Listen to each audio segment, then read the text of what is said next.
How to see who shared your post on Facebook. First is to launch the Facebook application.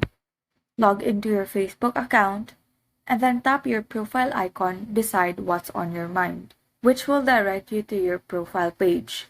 Now scroll down through your timeline until you see the post that you're looking for.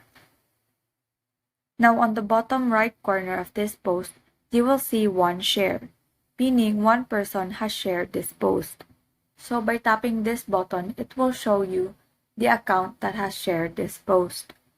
So take note that if no one shared this post, you will not see the word share or shares. And if someone shared your post in a message, you also won't see a notification here.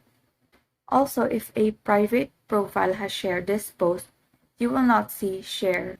Now, if you don't see the account of that person who has shared this post, you are not friends with this person on Facebook, or their privacy is set to friends only.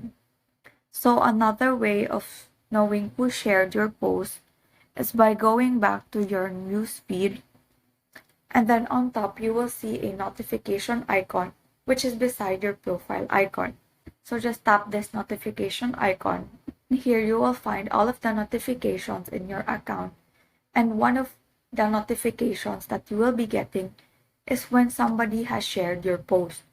So you will know the account of that person who has shared your post and the post that they have shared. And so that is how you see who shared your post on Facebook. Thank you and have a great day.